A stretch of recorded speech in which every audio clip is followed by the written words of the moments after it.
do you prepare? Do you prepare? You know, not a whole lot. I mean, I know the rules by now, and I know the alphabet, and I don't even meet the players before the show because I want to keep it fresh when we first talk. I don't want to go back and have a conversation with them, and then they feel like they have to repeat their answers. So I like the, and it's funny about players. Just before each show, as most of you know, we tape multiple shows in one day. Did you all know that? Yeah, so we do 6 most days. Which is great because I hardly work. So just before each show, I come down and a contestant coordinator, the people who deal with players before they actually come on the air, gives me 3 cards. Each one has a little information, so they'll tell me how to pronounce their name and go over a couple of things on the card, and that's my preparation. But sometimes they'll say, you got to be careful. Player number 2 is really shy, and during rehearsal having trouble getting them to speak up and all that. So I think, okay, I got to really work with player 2. And I get out there, and suddenly the camera goes on, and player 2 is doing handsprings and jumping. And then they'll say, player 3 is you got to hold her back because she's crazy. I mean, she just goes. And of course, we get on the air, and she's going like this. She doesn't want to talk. So you never know until you go on, until the lights go on. Everybody acts differently. How has the show changed over the years? More than you think. It's funny when you have a long-running show, you have to keep making change because once people start getting tired of you and start leaving, it's real hard to get them back. But the trick is to make changes that don't alienate your regular viewers, and so it's a real delicate balancing act. Our shows premiere, I guess, this coming week. Yeah. The new shows for the new season. And there are a lot of changes this year. The set's a little different. You guys are going to like the changes. We just taped a Disney Week last week. You guys. Yeah, I think you will. But you know, change is hard for people to absorb, and it takes a while to get used to a new set. We brought back old music. You know the Wheel of Fortune thing. Da, da, da, da, da, da, da. That's what people think of the Wheel of Fortune thing. We haven't had that theme in 20 years. We had a new theme that no one could hum. And I defy you to say what it is. But we managed to buy back the old one, so that's coming back. The set looks a little different. I think you'll like it. And a couple of minor changes I'm going to give you a little preview of a change. No one knows this yet. I don't give the wheel a final spin anymore. Which I think is it's so cool. I saw it when we taped last week. Yeah, and I've always hated the final spin because I'm the host. I shouldn't be insinuating myself in the game, and sometimes what I land on affects who's going to win and who's going to lose. I've always hated it. We've always looked for a way around it, and the solution was so simple. Basically, whoever's turn it is, when that sound goes off saying we're running short of time, I say you're controlling the wheel. You'll give it the final spin. So a player spins it now, and besides, at my age, I don't have to bend over anymore. Let's talk about the family a little bit because there's a next generation Sajak who we were talking about it before. You know, I've had the privilege to watch become an extraordinary young woman. This is part of the show now. We have Leslie and I. Leslie's in here somewhere. Mrs. Sajak is here somewhere, I believe. Yeah, I don't want to embarrass her because she's too beautiful. Just subtly, where are you, Leslie? She was here. Oh, there she is. Oh, she's hiding in the corner over there. There she is. Anyway, we have two grown children. Our son Patrick is 30 now, and he is Dr. Sajak. Dr. Sajak. He graduated from medical school, and as he said now, when I call him, he said, "Why aren't you calling me doctor?" So that's number one. Our daughter Maggie made her first appearance on Wheel when she was less than 1 year old. We were in Hawaii, and she came out with me one night, and she's been on there sporadically. And I had a little illness issue a couple of years ago, and Vanna filled in for me. I don't know how many of you remember this, but she did a couple of weeks for me, and one of those weeks, Maggie, our daughter, did the puzzle board and did a nice job. So she did such a good job, I get a call from Wheel one day that they would like to hire her as their social correspondent for their Instagram and Facebook and YouTube and all that stuff. So she's just begun that, and she's doing a lot of stuff. So if you go online, you'll see a lot of and she does a lot of behind the scenes stuff. She gave our viewers a tour of my dressing room, very exciting. We have some celebrity shows coming up, and she's interviewed all the celebrities after the show. So she enjoys doing it, but she's great. I said our son's a doctor, our daughter's going to law school, so we're going to have a doctor and a lawyer. They can sue each other. But she's great. I mean, she graduated from Princeton, and then she did a back program at Columbia, and now she's going to Georgetown Law School, and she's doing this wheel thing. So we're very proud of her. So of course, for me, the second I heard that Wheel asked Maggie to do this, I call them. I go, "I'm begging you, please let me make her deal. Please let me make her deal." No, they wouldn't. No, sorry. I tried. How long have you and Vanna been secretly married? Who? Didn't I just introduce my wife? Early on, we got that question a lot, not so much anymore, but we've not been secretly married.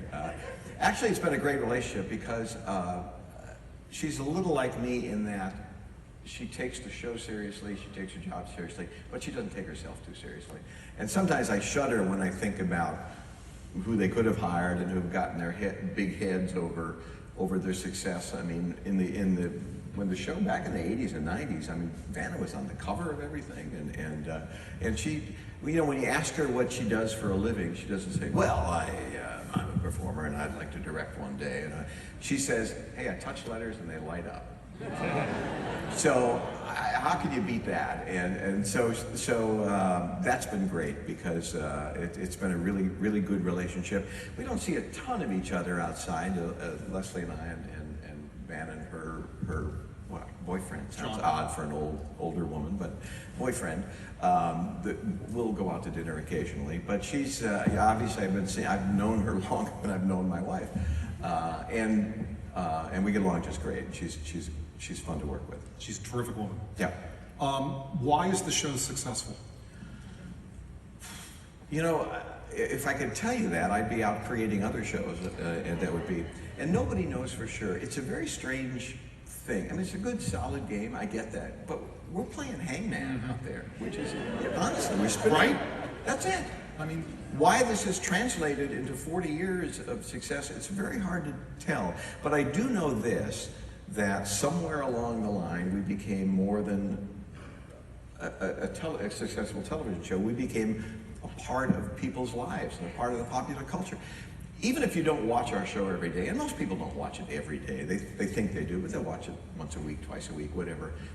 I liken it to the sunset. You may not go out and look at it every day, but you know it's there, and that's kind of comforting to people. And we're sort of a throwback show. Television, entertainment in general has gotten pretty dark and pretty mean and pretty nasty. And I'm not putting down, some of these shows are real good, these dramas that are on Netflix and all that, but they're really dark. And we're not, we're sort of a refuge from that. And it's a show that you can sit your family around the television set. Nobody gets embarrassed. Nobody gets voted off. Nobody gets humiliated. And I think people like that.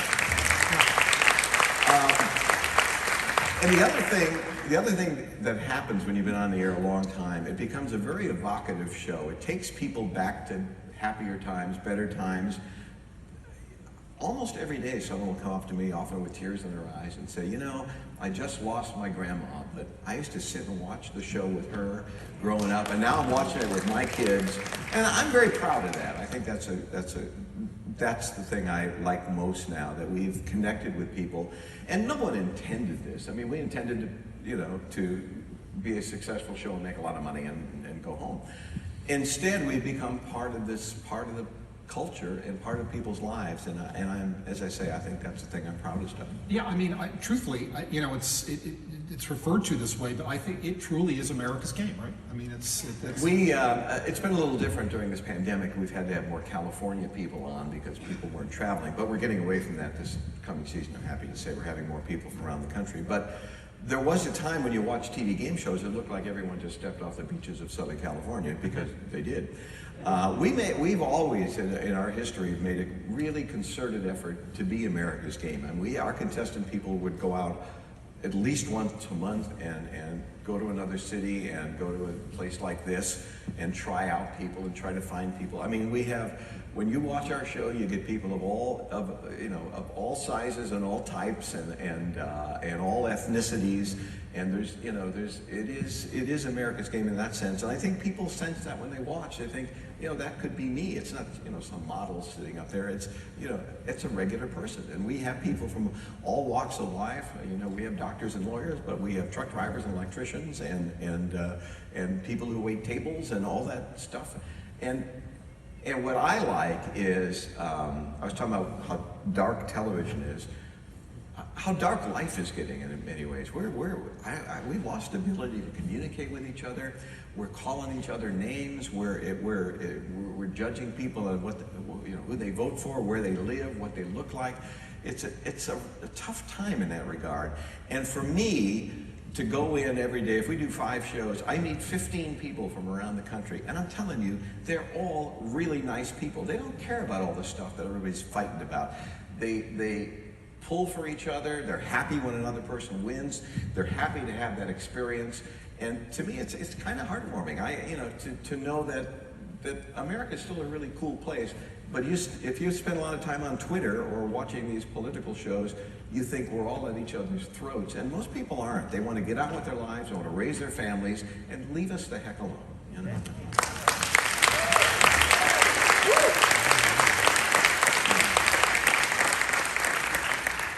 Anybody who knows you as well as I do know that you are one of the warmest people on the planet. It's always a contest whether you or Mrs. Sajak are the warmer of the two.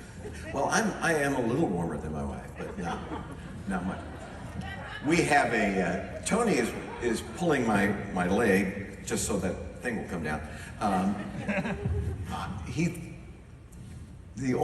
wouldn't call it a fight, the only contentious part of our marriage is that one day I made a claim that I was warmer than my wife, and of course that's not true. But she was appalled that I would even think that for a moment. And you don't think I'm terribly warm. Don't I seem warm to you? Maybe you know the unwarm side. Well, we're guys and we sit around. Yeah. Guys. There's a method to what we're doing because we're leading up to like some exciting news that's coming. You guys are going to get to hear something first and see something that's really He's cool. taking over the show. And you get to take over artist relations at Disney. It's like, talk about when things go wrong on the show. Well, they do occasionally. We're a pretty well-oiled machine. We're talking about doing 6 shows, as we often do, and you think, my, what a long day. But honestly, we start about noon, and by 6 o'clock, 6 hours later, we've done 6 shows. And lunch. And lunch in there. Because our people know what they're doing. I mean, they technically it's as I say, a well-oiled machine, but still things go wrong. Technically, a letter will burn out or a light will go or something, and then sometimes our players will get us in a little bit of a bind, or we mishear a letter, a solve, and we have to go back and fix it. So it happens from time to time, but not all that often. We're pretty smooth. You've been there for. Yes, I mean it usually is very quick. What bothers you most about the job? Boy, that's a tough one. Barbara Walters. Yeah, thank you very much. If you were a tree, what kind of tree would you be?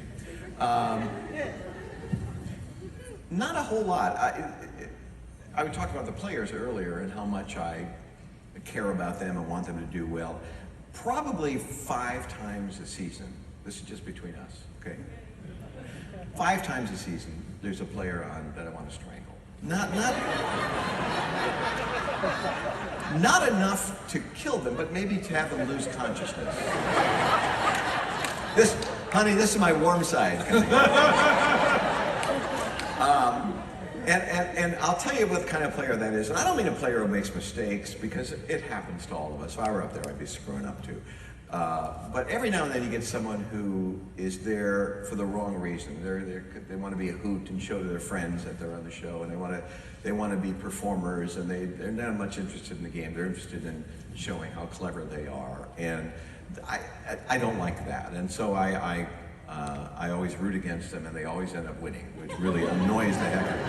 I've learned every now and then you get a player you really like, there's a real connection there, and you really want them to do well, and inevitably then nothing happens for them. So I try not to root for anybody or against anybody. But as I say, 3, 4, 5 times a year, there's someone that if there were an ejection seat, I would have them.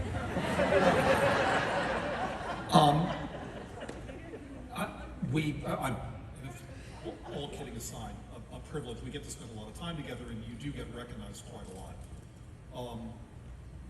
And I did ask your permission for you to tell this story, because it is my favorite story about you in public. I think it was. Oh, a ball game? Was it Nationals ball? Yeah. So my son is a big baseball fan, as am I. Baseball and hockey are the family sports, and by the way, in Florida's had some. I mean, you got the Lightning, and you got the Bucks, and you got the Rays, who are amazing. I love the Rays. What a great success story they have. Anyway, we digress. So we're at a Washington Nationals game, and my son and I are there, and we're sitting about 5-6 rows up from the visitors' dugout, and we'll watch the game. And the game ends, and I said to him, let's hang around for a little while and let the crowd thin out, and then we'll go. So we're standing there, and when you've been in this business for a while, you learn, you peripherally, you can see when someone's approaching you, who, your mic went out, I think. Or you can do a song. Feelings. I've heard him sing, trust me, you don't want to do it. So I said, let's wait a minute for the crowd. And as I say, you can tell when, and there was this group of 4 or 5 young girls approaching, and I'm happy to do anything that they like. So we're talking, and they come over and said, would you mind taking a picture? And I said, no, of course not.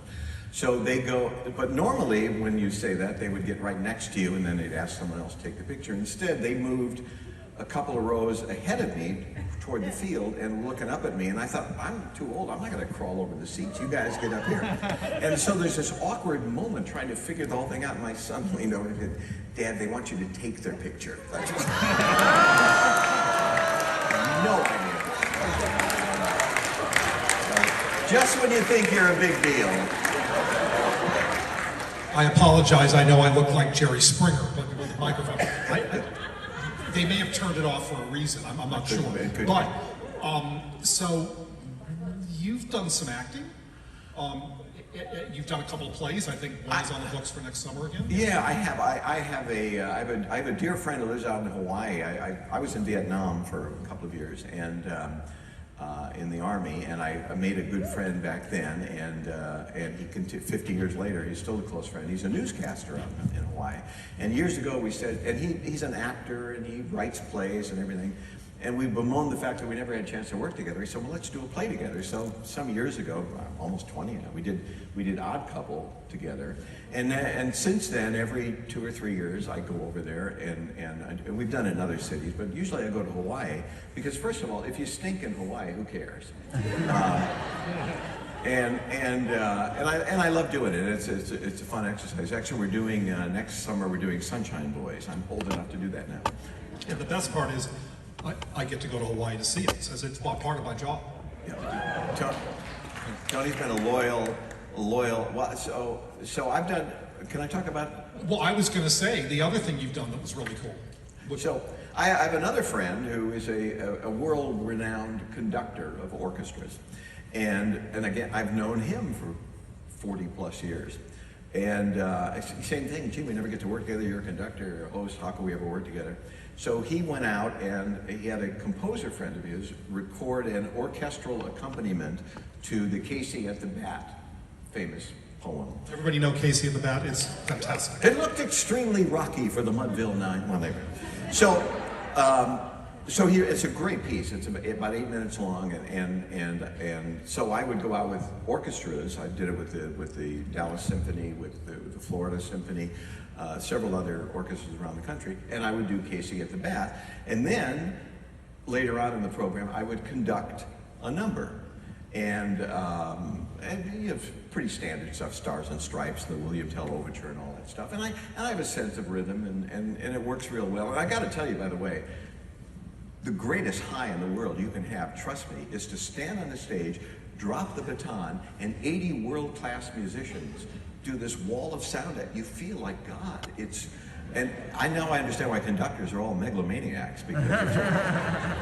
So anyway, we're doing a show one day in Southern California, and I'm at the Pacific Symphony, I guess. And same thing, I'm going to do this, and I'm going to conduct. And Martin Short, the comedian, was there doing a bit. He does a character called Jiminy Glick, who interviews celebrities. And so we're going to do a bit there. So Tony's going to come see the show. So I leave tickets for Tony and Leslie, my wife, and we did 2 shows in 2 nights. The first night you weren't there. Second night Tony comes, and so the show's over and they come backstage, and I say to Tony, as I always say when I said, I hope the seats were good, and you said, no. They put him in like the back row. So you folks back there, raise your hands. Yeah, that's about where we were.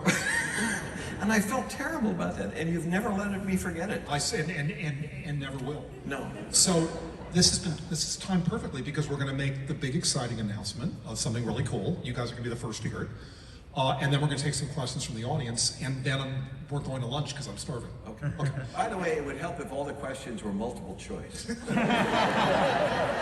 So you got a phone call from a legendary Hollywood casting director a few months ago about a fantastic new project that was, this person has a long storied career in casting. Yeah. It was me. Yeah. So guys, premiering on Disney Plus on October 8th is a brand new special. You're gonna love this. You'll get it from the second you hear the name. It's called Muppets Haunted Mansion. Yeah! And I had the privilege, seriously, all kidding aside, I had the privilege of casting it. I also lead all the talent issues for the Muppets as part of my job. And it's an amazing cast. We've released none of the cast. We haven't announced any of it. But I'm happy to tell you today that Mr. Sajak is in the cast. And you are going to be the first people in the world to see an image of him in the movie. I haven't seen it either. Right now, if they'll put it up on the screen.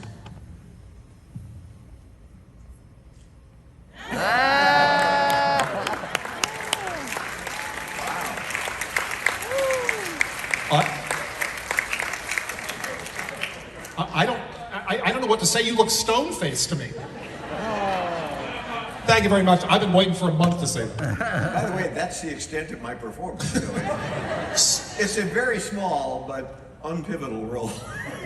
So, guys, please make sure that you watch it on Disney Plus. I've seen the movie; it is terrific. It's got an all-star cast. You'll see on social media we're announcing the rest of the cast, but wanted you guys to have the first look. It was great fun. I used to gripe to Tony, sort of half joking. I said, "How come I haven't been in a Disney project? Why haven't I been in?" I finally bugged him so much he made me a bust. Can we answer some questions for you nice folks? Has anybody got something? Hold on, someone's going to grab a microphone.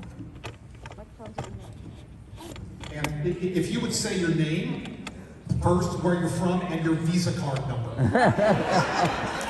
Hi, I'm Iana, and I'm from Tampa, Florida. Hi. So I was wondering if you could share any guest interactions that have stayed with you over the years, or just some favorite guest interactions. Yeah, I mean, there are a lot of them, and you know, we've been out for so long, sometimes you forget about some. I said, one of the sweetest things that ever happened on our show, we had a military week. I don't know if it was Veterans Week or something, but anyway, we had all military people on the show, or former military people. And there was one guy who was on, and you could tell from his demeanor and the way he talked that he was having kind of tough times. He'd just gotten out of the military. You know, he talked about looking for work and all that. You could tell life was not going well, and he wouldn't mind winning a little money on the show. You know, normally you encourage people, just come on, have fun. If you win, you win. But you could tell that was an issue. Anyway, there was a young lady on the show who was also in the military, and she was a terrific player, and she was just cleaning everybody's clock. She was winning everything in sight. So we're getting to our last round, and this woman who won everything, it's her turn to start the round. And she calls, first letter out of her mouth is an X. And obviously there's no X in the puzzle. And we go, and then it comes back to her, and she goes a Q. And I suddenly hit me. She didn't want to win anything. She knew she was going to the bonus round, and she wanted this guy to win something. Wow. And he did. He won, not a ton, he won $4,000 or $5,000, but for him, it was manna from heaven. And so we go to commercial, and we go over to get ready at the bonus round with this young lady, and I said, you blew that round. And off camera, I wouldn't want to embarrass her on the air. I said, you blew that round. He said, yeah, I had enough, you know. And I thought, I mean, I talked earlier about what a great country this is and filled with great people, and there's an example. Thanks for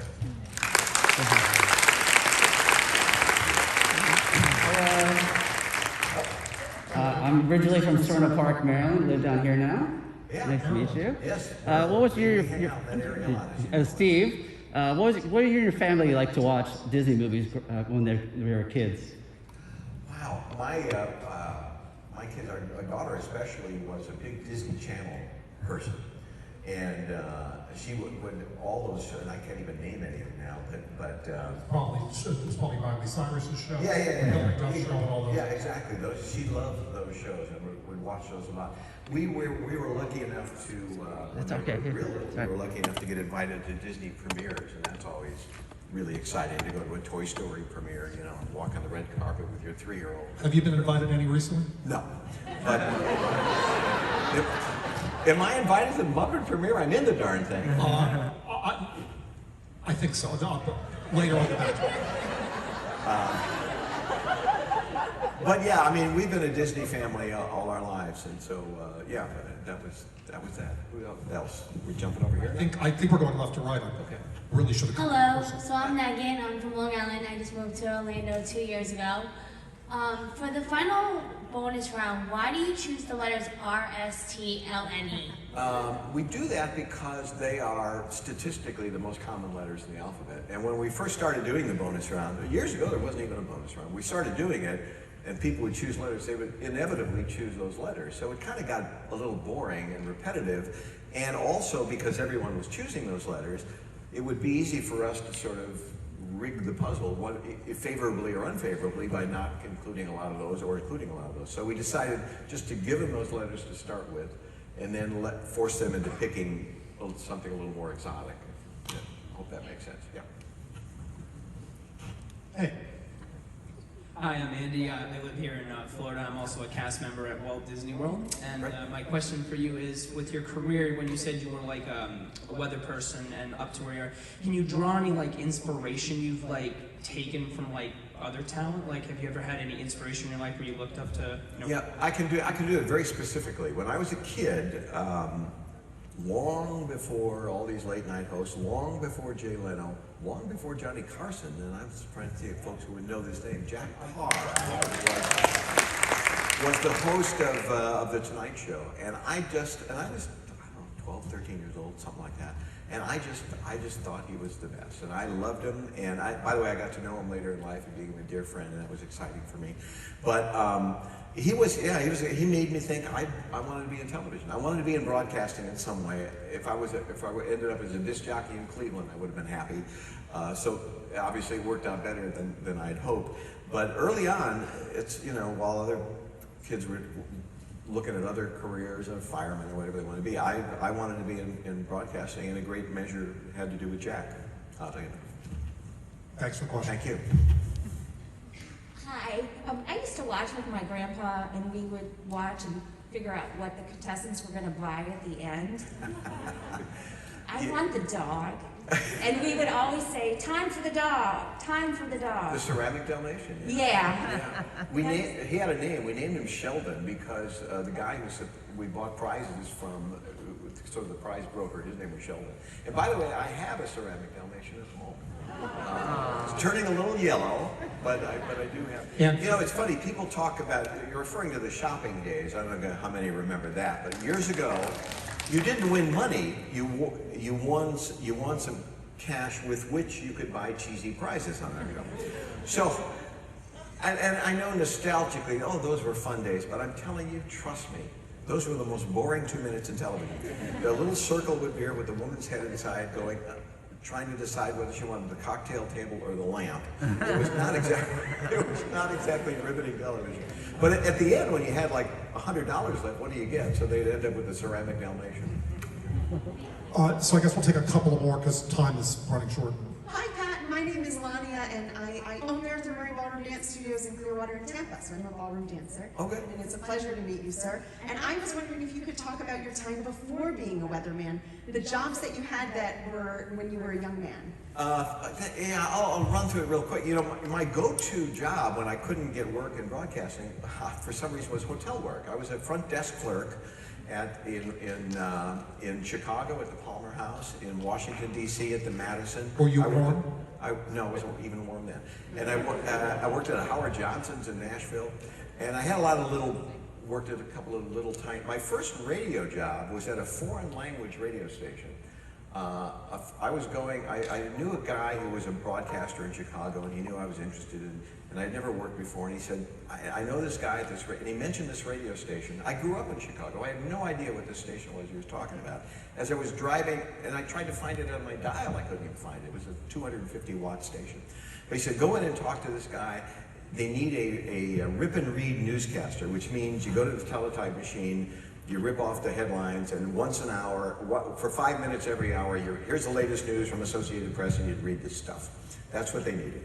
So I go in, I talk to the guy, he has me read, hires me, you're starting tonight at midnight. I work from midnight to 6. He said, when you get here, you'll meet the disc jockey who's on the air at the time, you're gonna do the news every hour. That's all he told me. True. I show up that night, the station is locked up tight at like 11:30 at night. There's nobody there. Finally, a car pulls up around 11:45, and a Hispanic fellow gets out. Didn't speak English real well. I'm trying to communicate. I didn't know if he worked there. I didn't know if he was, if he was robbing the place. I didn't know what was going on. I know he thought I was robbing the place. Anyway, so through broken communication, I figured out he was the disc jockey. It turns out he was doing a Spanish radio program from midnight to 6 a.m. He spoke Spanish. They did Spanish commercials. And I did the news in English every hour. And the only way I knew it was time to do the news, he goes, I don't speak Spanish very well, but DC, I said that, Pat Sajak. I'd hear my name, and then I'd start. To this day, I don't know why I did that, or why the guy didn't tell me that I was going to be working on a Spanish program. So those are the exciting times in my early life. And I apologize to the folks in line. I'm told I don't make the rules. One last question. I think we're going back to this side, so I apologize wherever we left. I'm sorry. Hi, I'm Mike, originally from New York. I have a question about, do you ever get frustrated when people don't pick up the hints you're trying to give them? For example, you say that hey, you have $1,000, you could buy a vowel, you spin the wheel. It's funny, we talk about that a lot. It's funny you say that. The most misunderstood strategy on our show is buying vowels. Why do people buy vowels? Trust me, if you don't buy vowels, you're not going to win anything. It's the nature of the beast. It feels like they're throwing away money, but if you got a big puzzle up there, there's a pretty good chance one of those vowels is going to be in there, and if you miss it, so what? It's $250. But instead, they just pick some consonant out of the air, hoping it's going to be there. It makes no sense. It's 1 in 21 with consonants and 1 in 5 with vowels. Anyway, yeah, I do get frustrated because if you listen to me carefully, if players would just listen to what I tell them, they would do fine because I kind of cue them, I emphasize, especially when there's one vowel left and they don't know the puzzle. You know it's in the puzzle. Call the darn you and you'll figure it out.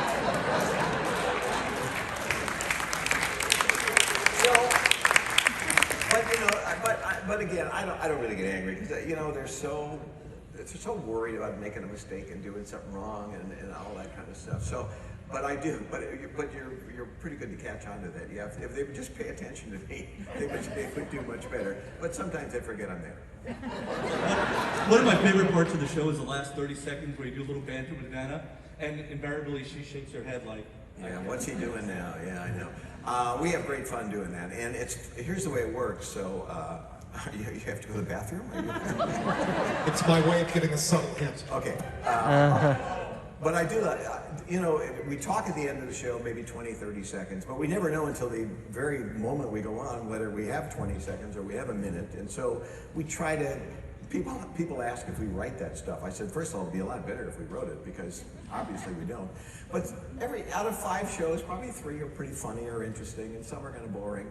But when you multiply that by 40 years, Vanna and I have had a lot of conversation on the air. And I think people like it. I think they like the interplay, and I jab her a little bit, and she gets me a little bit. And that's one of my favorite parts of the show, too. We have to stop. Well, Can we do another hour? So I have a little bit of housekeeping to do. All right. So in that jacket?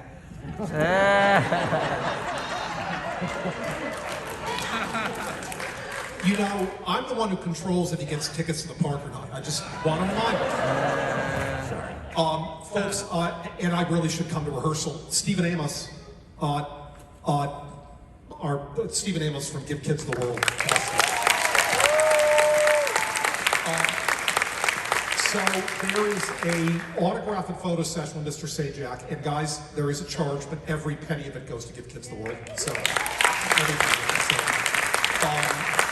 And it's at, can you yell the time, please?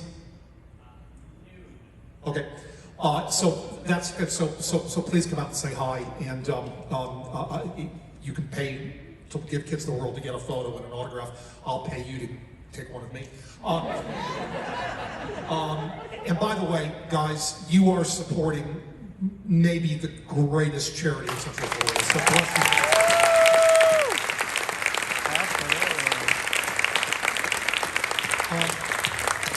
So thank you guys for joining us this morning. As I say, every time you and I get to do one of these things, my friendship with you has been the best part of working on Wheel. Back at you.